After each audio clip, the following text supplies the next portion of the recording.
up, peeps? It's Great White making it happen again today with some more Portal Nights. Hope you guys are having a fantastic day. I'm having a great day myself.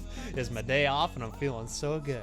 And I thought, day off, why not spend some time teaching you guys about monsters? So let's learn about how monster spawning works in this game with logic blocks. We have a whole category full of monsters. Sadly, we don't have every monster in the game for some reason. Portal Nights, why do you restrict us? Why do you restrict us? Why? Anyway, we have a whole list of monsters. We have a whole bunch of logic blocks. Well, let's talk about monsters. Let's take a look at this guy, for example. Hey, little middle guy. Enemies have two spawning inputs. There's input number 1 and input number 2, of course, and they do different things. I already know what they do, but we are going to discuss this a little bit further and kind of explore what happens in depth. So I've already kind of set up a spawning area for us, and let's kind of take a look at what's going on here. So I have one button, 2 buttons on this side, 2 buttons on this side. Now this button here turns on this timer. It goes into the first input and turns it on. And then this timer activates this greenhorn grunt, because greenhorn grunts are super funny and goofy looking and silly, and they run away. They try to run away when you damage them, and I like them, so that's what we're using. So this timer will turn on this greenhorn grunt, and then whenever this guy sends out a signal, it's gonna feed into this timer. So as soon as he starts sending a signal, because enemies do forward signals, so you can use, like, if this enemy's dead, open a door, for example. So he does forward a signal. We're gonna find out when he forwards signals, though. We're gonna experiment with that. So this timer invokes his spawn. This timer starts the greenhorn grunt from his spawning stuff. Wow, words are so hard today. This timer will start the spawn. And then this button will reset the timers. So this button will reset everything. Over here we have a similar thing. We have this turns on this timer, which activates him. It's pretty much the exact mirror of over here, but the difference is over here I used input number 1 for the timer. Over here I used input number 2, so we can see what the difference is between input 1 and input 2. And then we have a third guy in the middle. This guy, this silly guy right here, he is not hooked up at all. So we just placed an enemy. He's just chilling. He just exists in the world. And then once he sends a signal, he will turn on this timer. So we'll be able to tell when those are turned on. I added torches on top of the timers so we can tell more easily when they are active and when they are not. And these delays are only here just so they turn the buttons. So when we press the button, they pop back up. So 1 second button presses. So for example, boop, pops back up. Just like that, super easy. So let's hop into a test world and do a little bit of experimenting. Portal Night Science, Portal Night Science, Portal Night Science, oh yeah. And we're back. It's time for some Portal Night Science. Let's do it. So let's start with this guy because he's already here. Hi, friend. This guy is not hooked up to anything. He was simply placed in the world and then hooked up to a timer, so nothing's hooked into him. He has nothing's in any of his inputs. Hello, friend. Oh wow, you're gonna swing at me, huh? How do you like my blades? He's dead, and he sends a signal. As soon as he's dead, he sends a signal. Pretty simple. That's pretty straightforward. That's pretty straightforward. Nothing too crazy about that. Okay, so if you just place an enemy in the world, he won't send a signal until he is dead. Okay, I can deal with that. That makes sense. Let's try this guy over here. This guy over here is input number 1. So we're going to press this button, which is going to turn on this timer, which is going to spawn our greenhorn grunt. So let's run over here. Hi, greenhorn grunt. I want to be your friend. Oh, that's not how you treat friends. Oh, now we're sworn enemies, and now you're dead. Now when he's dead, that light turns on. But here's something interesting. What happens when I turn this timer off? Beep. Oh, you know what? I'm realizing now that this button is set to turn off that timer. Hold on, let me fix this really quick. Clearly, I'm not a Portal Night scientist because that was a pretty rookie mistake. Sorry, guys. So instead of having those greenhorn grunts lead into timers, we're going to have them lead into torches. That's going to give us a more honest idea of if they're sending a signal or not.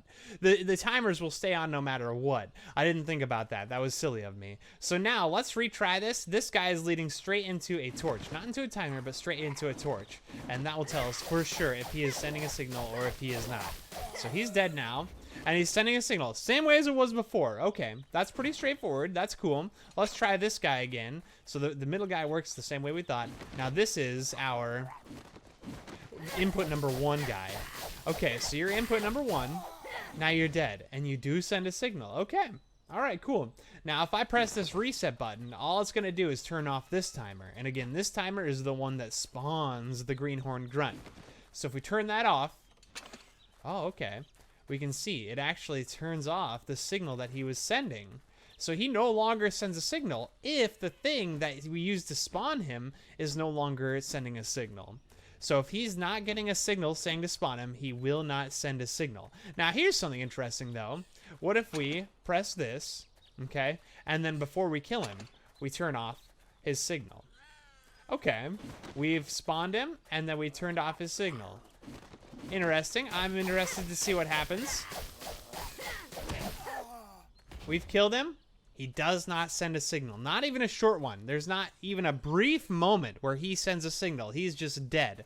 There's no way to get any kind of a signal out of him if the thing that spawned him is no longer on. So input number 1 will send a signal from the greenhorn grunt to whatever you want. We did a torch, as long as the thing that spawned him is still active. Now, let's try out input number 2, because input number 2 is interesting. So the timer that spawned him is on. And we're gonna give him the old slasheroony. Hi, please die. Okay, great. No signal. No signal, and he spawned again. What the crap? Okay, let's kill him again. Dead. No signal. He's spawning again. What are you doing, you spawn crazy boy? Die. He's just gonna keep respawning, huh? Okay, well, let's turn off the thing that spawned him. And let's kill him. We still haven't gotten a signal out of this guy yet. Okay, please die, please die, please die. Nothing. Now, he's not spawning anymore because the thing that was invoking his spawn is no longer active. So he's not going to respawn again. But you can't get a forwarded signal. You can't get I keep wanting to say redstone signal. You can't get a signal from him as a logic block. If at all, there's no way at all with input number 2. So input number 2, they're just going to keep respawning over and over and over again, as long as they're still, there, as long as they're still, the thing that spawned them is still active.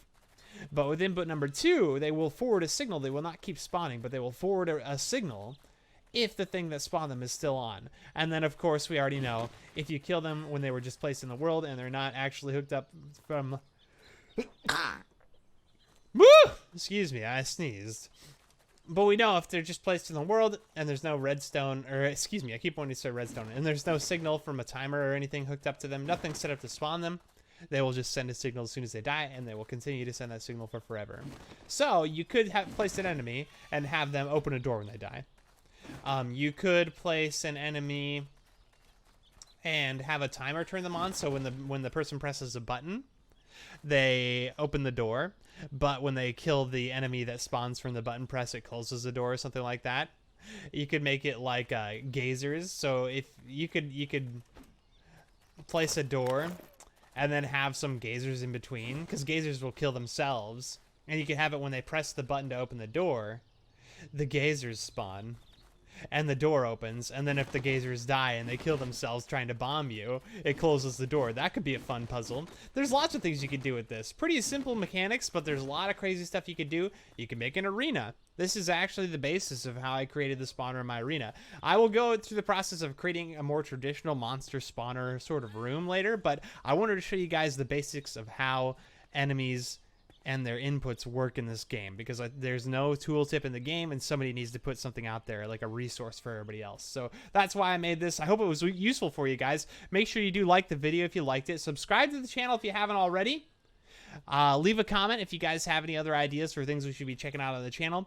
I am starting a new series, or I have started a new series, where I build your suggestions. If you guys have any suggestions for things you'd like to see built on the channel, I will definitely take them under consideration. I will attempt to make them. Should be a good time. But yeah, that's it. You guys, you've been a pleasure as always, and I hope you do have just the best kind of day. See you later, dudes!